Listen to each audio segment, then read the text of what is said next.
Hello everyone, in this video I'll describe how to create a smart fan whereby the fan reacts based on the temperature.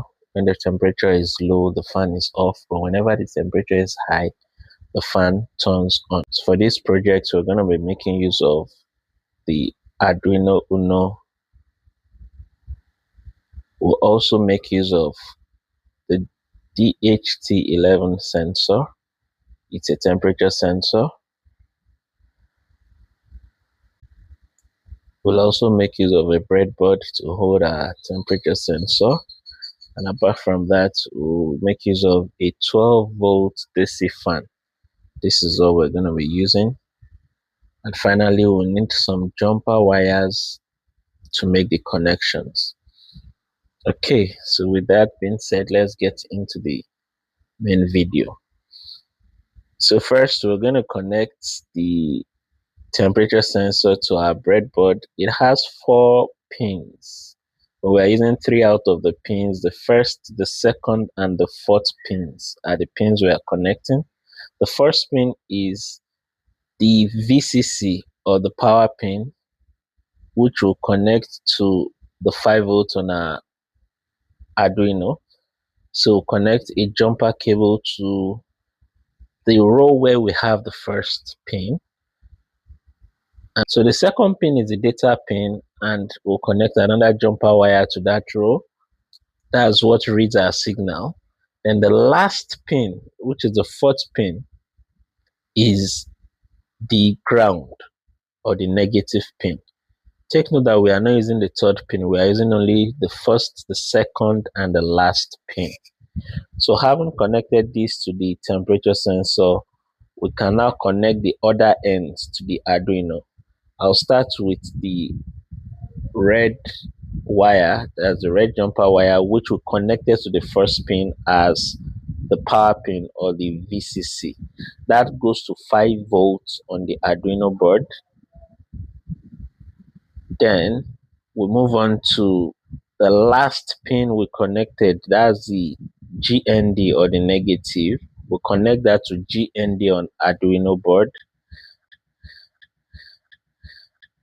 And the second wire we connected is the data pin, or is used for signal or data. We'll be connecting that to pin 7 on our Arduino. Okay, with that connection done, the next thing is to connect our fan to the Arduino. The fan has 2 wires, a red and a black. The red is positive, the black is negative. So I'll just extend it with jumper wires, using a black wire for the negative and the other wire is for the positive. So I'll connect the negative leg to one of the ground pins on the Arduino, because we have 3 ground pins on the Arduino. Then I'll connect the other wire to pin 8 on my Arduino. Pin 8 on my Arduino. So in my setup, or in my code, I'm going to be using pin 7 as input, while I use pin 8 as output. So for the code, we're going to use mblock to write our code, because mblock allows us to use blocks instead of real text. So just to make this easy, we're going to be making use of mblock to write the code. If you are using mblock for the first time, after downloading, you need to add the particular microcontroller you want to use for your project. So I'll do that all over again. You come to devices when you open mblock, and you click on add. Then this opens the device library. For some versions, you have just the device library. It doesn't separate the installed from the device library. But if you have to like this, you can come to the device library itself, so that you can see all libraries you have. And because we are using Arduino, you can just type that part of it. You can type the whole thing, Arduino, or part of it. And this is the particular one I want to use, Arduino Uno. Now, the reason why I don't have a download button beside this because I've already downloaded it. But if you don't have it, you need to click on the download button here. And after you've downloaded it, you can then select it and add it to your device list. And that's how it comes here. Yes, so before we go into writing the code, there's one more thing we need to do. Because we are using the DHT sensor, we need to install an extension to use that sensor. So you click on extension down here, and when the extensions open, okay, I'll come to device extensions, not the ones that have been installed. Then I can search for DHT. And of course, many options will come up from DHT sensor, but I would like to use this particular one. So first thing is I need to download the extension, and now it's installing. Okay, it has installed. Then I can add that extension, and these are the things we have inside our extension. The extension is just right here. This is a DHT sensor. So now that we have this, we can go on to write the code. The first thing we'll do is to come to events and drag out the block of code that says when Arduino Uno starts up. Then we'll go into control and bring in a forever loop.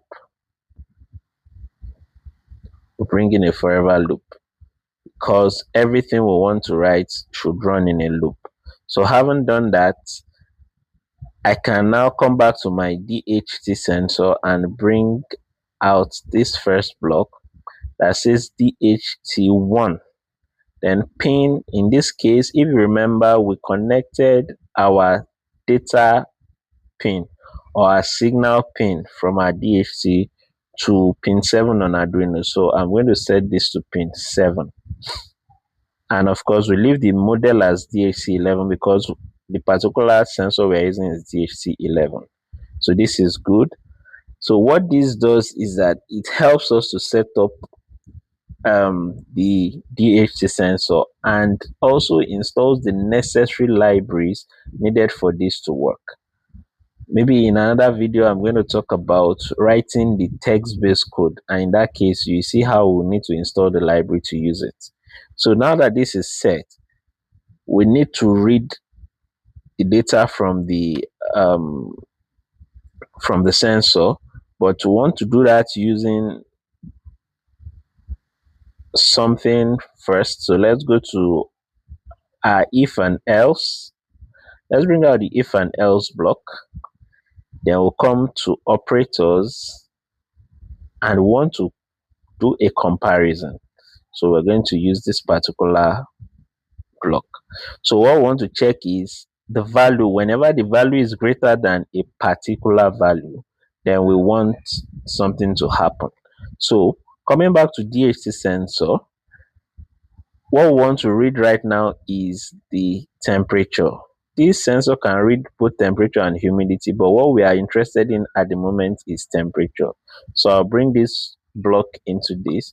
So if DHT1, which is the DHT we have connected to pin 7, if its temperature is greater than a particular value, by default the temperature is read in Celsius.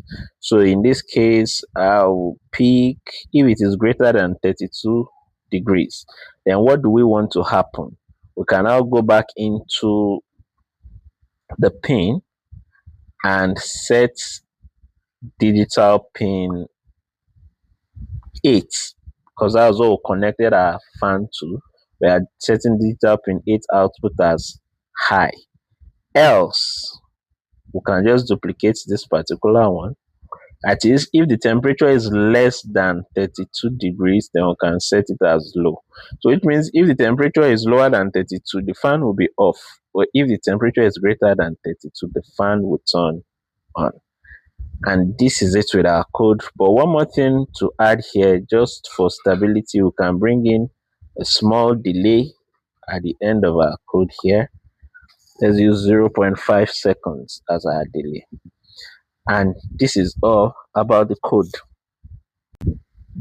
So in order to upload this code to our Arduino, you can come here and click on connect. Then show all connectable devices. You will see some ports that will show up. That's fine. Next is to connect the USB cable to your Arduino and connect the other end to your system, to your personal computer. And when you do that, a new port comes up. That is the port that your Arduino is connected to. So you select that port and click on connect.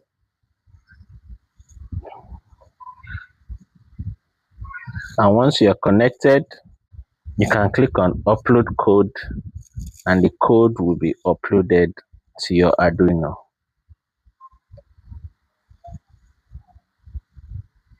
Alright, after uploading the code, let's see how this circuit works. So one way to make the temperature change is actually to use a source of heat, maybe something like putting hot water in a cup and moving it close to the sensor. Another way to do this is by using the temperature from your mouth as a source of heat. So you can just blow warm air from your mouth towards the sensor for some minutes until you notice a change in the system. Okay, as you can see, the fan is blowing now because the temperature has risen above 32 degrees Celsius that we set it to be. So this is how to do the connection for a smart fan. Now it has stopped because the temperature has gone below 32 degrees again. Thank you for watching, and I'll see you in another video.